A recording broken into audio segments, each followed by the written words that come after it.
taasisi ya Maisha Amani kwa watu wenye ulemavu au PDF. Lakini pia tuna mgeni wetu hapa anaitwa Dr. Izo, ametoka Marekani na yeye ni mmoja wa watu wenye ulemavu, lakini anafundisha kwenye chuo ambacho pia dadabwaliwa pale, na yeye pia ni binti mwenye changamoto ya ulemavu. Alipata ulemavu akiwa mkubwa, alikuwa anaogelea, maji yakaingia masikioni, kwa ile fungus ndio imesababisha anasikia lakini anasikia kidogo. Kwa hiyo kujitambulisha, utaongea alafu na yeye atasikiliza. Hawa ni wanafunzi wa kidato cha kwanza hadi cha 4 kutoka Jangwani Sekondari. Ni mabinti wazuri warembo, lakini wana ndoto nyingi sana. Wanatamani kusikia maneno mazuri kutoka kwako ili waweze kukua zaidi. Mimi naitwa Shigongo Eric. Wangapi washawahi kumsikia mtu namna hiyo? Na natokea kampuni ya Global Publishers. Ni mwandishi wa vitabu, ni mfanyabiashara, ni baba, ni mtoto, ni Mtanzania. Mmenisikia? Rafiki mkubwa wa nani? Mwalimu nani? Ndiye rafiki yake mkubwa, na nimemfahamu kwa miaka mingi sana akiwa anasoma shule hii. Akiwa mwanafunzi hapa, mimi nishakuja mara nyingi sana kwenye shule. Kwa hiyo nikutana naye hapa tukawa marafiki. Kwa level ameenda mpaka chuo kikuu na sasa ni mwalimu na bado anasoma. Kwa mimi ni rafiki wa Jangwani. Nimesimama mbele ya maengineer, nimesimama mbele ya mawaziri, nimesimama mbele ya wachungaji, siasa wakubwa, mbele ya madaktari, nimesimama mbele ya watu ambao wataleta suluhisho la matatizo ya nchi yangu. Nyinyi ndio mnasikiliza, ndio mtakuwa solution na solution ya matatizo yote ambayo nchi yangu inapitia. Kwa sababu ya kitu kimoja, akili ambazo Mungu aliwapa. Kwa sababu ya ubongo tu ambao Mungu haini. Ubongo, akili ndio zawadi ambayo kila mwanadamu anapewa.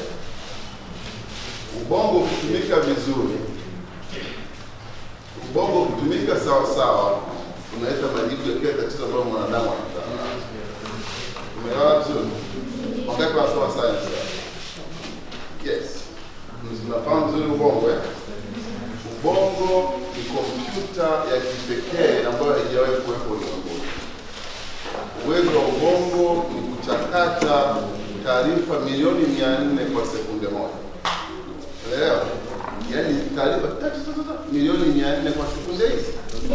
Ubongo wa kila mwanadamu na uwezo bila kujali kwamba wewe una miguu au hauna, una macho au huna, mlemavu au una mwili sawa sawa. Kama huna ubongo, ina maana unaweza kufanya chochote kile chini ya jua. Sasa mwanadamu songa. Kuona, kusikia, kunusa, kuonja na kuhisi. Kwa vitu vyote unajifunza ukitumia vitu vingapi? Unapoona kitu unakitunza. Unapolamba kitu, unapoonja kitu unatunza. Unakuwa unatunza taarifa nyingi sana kwenye ubongo wako. Kazi ya ubongo ni kutunza taarifa. Unaelewa? Lakini unapokuwa duniani hujui kitu, alafu dunia inaanza kukufundisha vitu. Mwisho wa siku dunia inakufanya uamini katika mambo fulani kutegemea na jinsi ulivyoyaona. Ndipo anaelewa mwalimu. Ubongo wote ambao una taarifa zisizo sahihi hauwezi kutoa majibu sahihi. Uongo kweli? Kweli. Umekuja shule hapa kutafuta taarifa. Uongo? Ujaje shule hapa kupoteza wakati, unje kutafuta nini? Taarifa. Ukishaziingiza taarifa kwenye ubongo wako, baadaye usitumie kutoa majibu ya matatizo yako. Umeelewana tukisema? Sasa kwa nini mimi nilizaliwa kwenye familia maskini kabisa? Mimi na wazazi wangu tunalala kwenye sakafu kama hiyo. Sawa? Kwenye sakafu na wazazi wangu. Hatuna chakula, hatuna chakula, tunalala na njaa, babangu maskini, mamangu maskini. Na kwa nini maisha yangu yamebadilika kuwa mpaka jinsi nilivyo leo? Naongoza kampuni 10. Umeelewa? Kutoka kwenye umaskini ule mpaka kufika hapa nilipo mimi. Nilizaliwa kwenye umaskini, watu wakawa wanasema mambo mabaya kuhusu mimi, kuhusu familia yangu. Wanasema baba yake maskini, yeye mwenyewe maskini, kwa hiyo atakufa maskini. Unaelewa? Kwa hiyo maneno haya yalisemwa sana na watu. Nikawa naingiza kwenye nini? Kwa hiyo kufaulu na kufeli tunategemea na wewe mwenyewe kwenye akili yako umeweka nini. Unajiamini kiasi gani? Ili uweze kufanikiwa maishani kwako, ni lazima kwanza uwe na uwezo wa kujiamini. Uongo kweli? Kweli. Uongo kweli? Kweli. Sisi ni akina nani? Washindi. Sisi ni akina nani? Washindi. Sisi ni akina nani? Washindi. Ubongo wangu hauna urefu wala ufupi.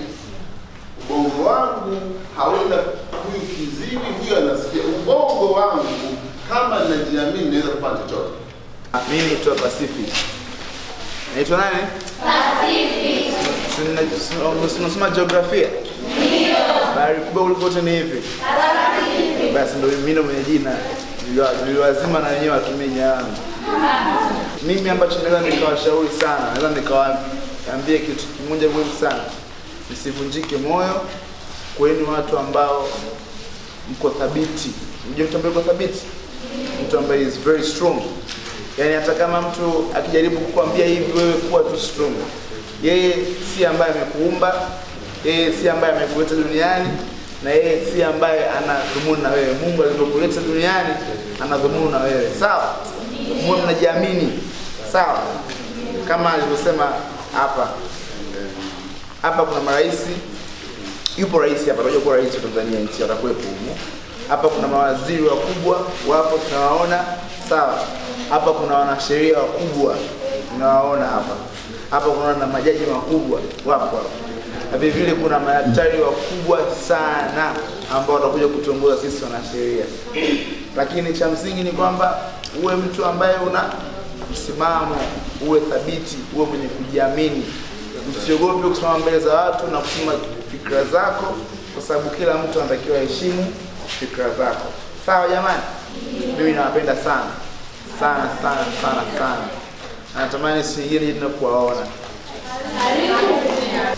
Mimi ninachopenda kuambia kwamba mengi yameongelewa sana. Ninachopenda kuambia kwamba msikate tamaa. Naomba msome hii hapa. Someni.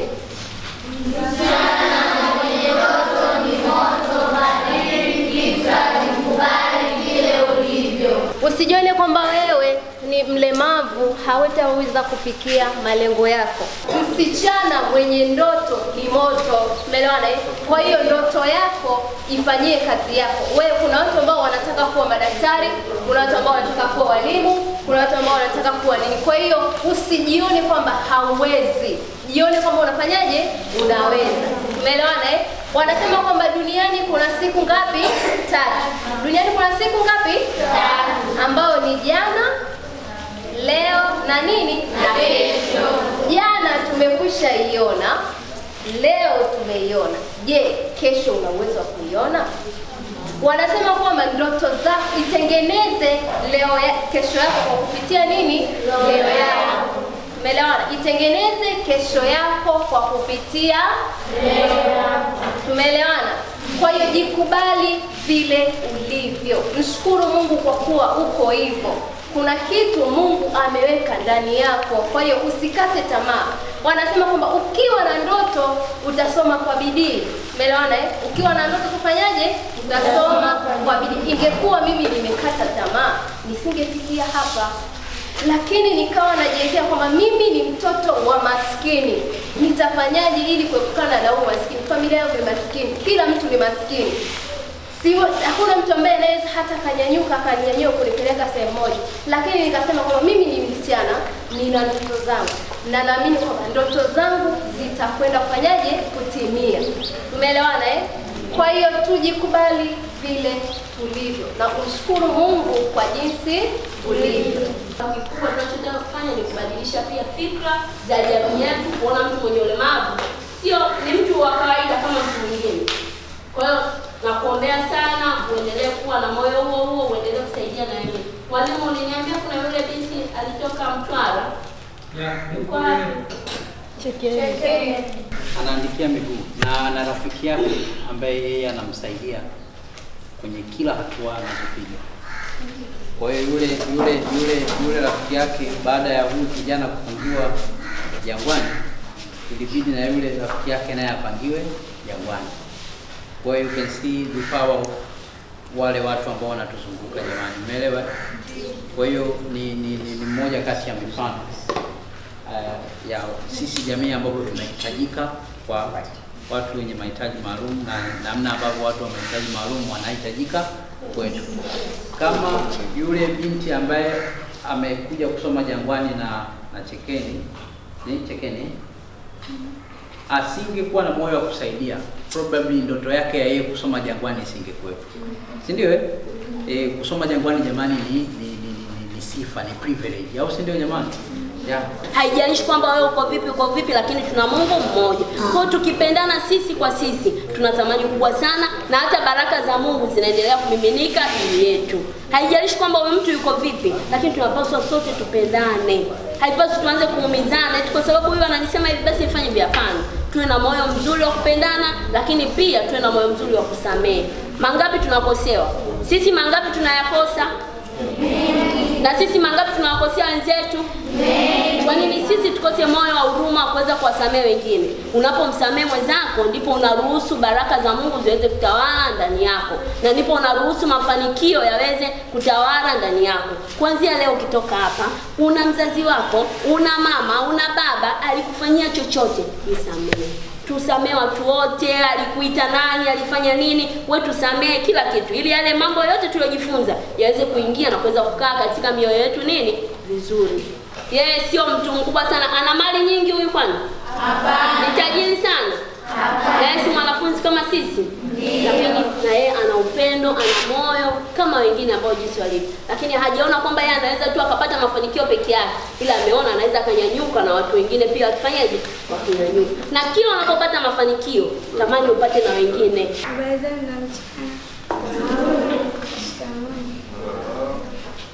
Kwa jina anaitwa Zainab Abdalla. Ni rafiki wa Chekeni na wala sio ndugu.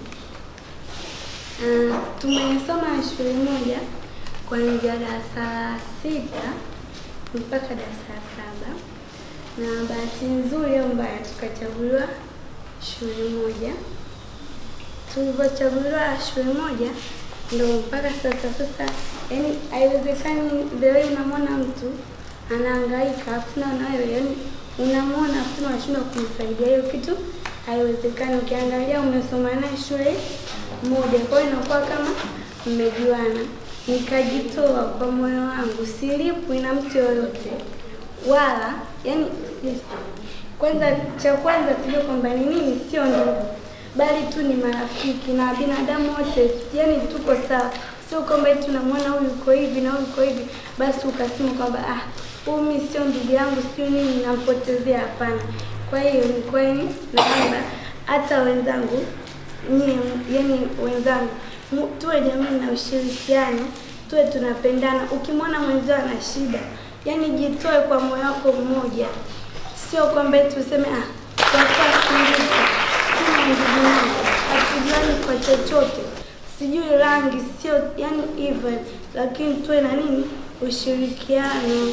Kaka Eric anataka akupe zawadi ambayo pia utaendelea kuisoma, itaendelea kukutia nguvu, lakini itaendelea kukupa mafunzo zaidi uendelee kuwafundisha na wengine. Karibu.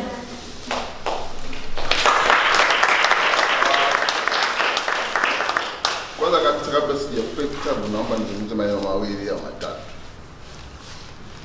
Nakushukuru sana kwa moyo wako. Mungu atakulipa. Mimi siwezi kufanya chochote kile kulipa, lakini Mungu mwenyewe aliyetumba atakulipa. Utakuja kuiona thawabu ya unachokifanya leo. Na anachokifanya huyu binti ndo hasa Utanzania. Unanielewa? Naposema Utanzania sasa ndo kitendo cha wale anachokifanya. Watanzania sisi ni familia hii moja. Tunapanda pamoja, tunashuka pamoja. Usiende peke yako, unatakiwa uende na mwenzako. Msaidie mwenzako kwenda mbele pamoja na wewe. Na nikwambie hivi, unapomsaidia mtu kukua, wewe Mungu atakukuza zaidi. Naelewa nizungumza? Ndio. Mimi nifika hapa kwa sababu kuna mtu alinisaidia. Kuna mimi na wajibu wa kuwasaidia wengine wakue. Ndio maana kuja huku nazungumza na nyinyi na jaribu kile ambacho Mungu ananipa na kuchangia na watu wengine, si ndio? Na hata siku moja sijawahi kukwama. Sio? Sijawahi kufilisika kwa sababu eti nawasaidia watu, hapana. Lakini ninapozidi kutumia Mungu ananipa na watu wengine, ndio Mungu azidi kunibariki mimi zaidi. Hakuna namna yoyote huyo binti atakuja kufeli. Mungu atakulipa. Kama sio wewe, atamlipa mtoto wako. Unaelewa? Lakini lazima Watanzania tujifunze kupendana. Tanzania tupendane ndugu zangu. Tusaidiane sisi kwa sisi. Kwa nini wote tunachukiana? Tanzania tupendane, tuwe na moyo wa kumpenda, unampenda mwenzio. Kama wewe unakula, mwenzako analala njaa, ujione kama naye haujala. Unaelewa? Kama mimi mwanangu anasoma international school, na kuna mtoto mwingine ameshindwa kwenda shule, nione kama yeye mwanangu hajaenda shule. Unanielewa? Kama mke wangu akiumwa anatibiwa Aga Khan hata kujifungua, na kuna mama anakufa kijijini kule Tandahimba kwa sababu kujifungua, bado mimi ni maisha yangu hayajawa bora. Maisha yangu yawe bora kama sisi sote tutakuwa na uwezo wa kuishi maisha bora. Si ndio? Sione kama kwa sababu mimi ni bora basi inanitosha mimi, hapana. Unapokuwa bora wewe ufikirie na mwingine. Umeelewa? Na haya mambo sio lazima tajiri ndio yafanye. Huyu binti ni tajiri. Sio tajiri, lakini ana moyo Mungu amempa ambao matajiri wengine pengine hawana moyo namna hiyo. Tumeelewana? Tumeelewana? Kila mmoja atapata kitabu kimoja. Si ndio? Na kila mmoja aliyeko hapa, kila mmoja, sina uwezo mkubwa sasa, sijajiandaa sana leo. Lakini nitatuma mimi pesa hapa. Nitatuma shilingi milioni. Watoto wote mgawane.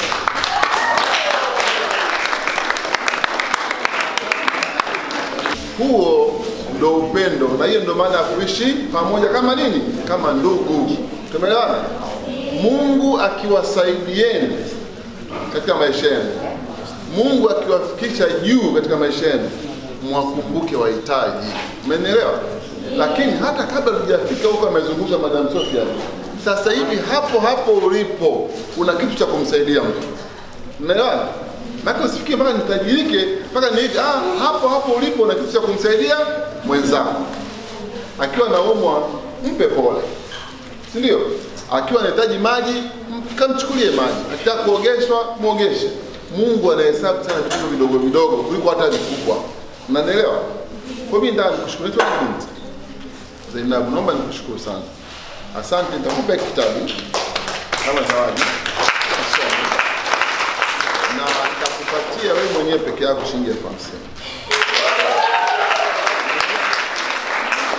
Binti, Mungu akusaidie sana. Usikate tamaa, endelea kujiamini. Jinsi Mungu alivyokutengeneza, anajua mwenyewe. Wewe tumie hiyo nafasi ulionayo. Si ndio? Hivyo ulivyo, ufanye maajabu kwenye dunia. Mwalimu, nikushukuru. Na muendelee kuwasaidia watoto. Mnafanya kazi moja, haina malipo yake. Tusiache hapa hii sehemu tuloka, utoke nayo akili mwako, uende ukafanyia kazi ambapo watu wameongea. Ni maneno yenye busara na ambayo yanaweza yakakufikisha wewe ambapo unataka kufika. Tumeelewana? Napenda kuwashukuru sana kwa mchango wenu.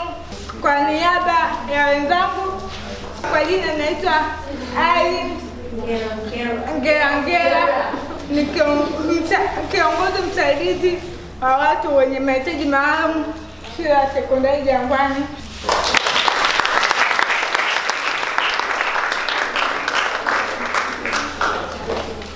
Kila mtu atapata nini?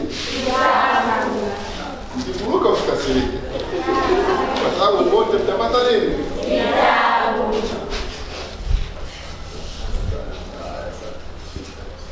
Amen. Amen. Macho ya huruma. Amen. Asante.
Fanya mambo ya kizamani. Sisi mambo yote ni mbashara sasa hivi. Cha kufanya ni hiki. Ingia Play Store, download app ya GP Global Publisher. Huko utapata magazeti, habari, Global TV, michezo, bila kusahau hadithi tamu za Eric Shongo. Ndio maana nasema hivi, ukiwa na hiyo app ya GP Global Publisher, unakuwa na kila kitu mkononi mwako. Kwa hiyo sasa mzee, naam. Hata isimu yako inaweza kufanya yote. Ndio, ina kila kitu. Wewe, leta tuone. Mkuu wa chuo cha Kilimanjaro Institute of Technology and Management kilichopo Mwenge na Sinza Mapambano jijini Dar es Salaam anapenda kuwatangazia muhula mpya wa masomo utakaoanza Januari mwaka 2019 kwa level 2 certificate katika kozi za IT, Business Administration, Front Office pamoja na Hotel Management. Kozi hizi ni maalum kwa wale ambao hawakuweza kupata alama za kuwawezesha kujiunga kupitia mfumo wa NACTE. Nenda ujiunge na kozi zinazofundishwa kwa njia ya vitendo na zenye fursa kubwa ya ajira. Pia wana kozi fupi za kompyuta, TV na radio production pamoja na umeme. Fomu za kujiunga zinapatikana chuoni Mwenge na Sinza Mapambano jijini Dar es Salaam. Kwa maelezo zaidi piga simu nambari 0745561090 au 0652835123. Pia unaweza kutembelea website ya KITM www.kitm.ac.tz. KITM, elimu na ujuzi kwa maendeleo ya viwanda. Ili kuwa mwanafamilia bora wa Global TV, usisahau kusubscribe, like, kushare na kucomment.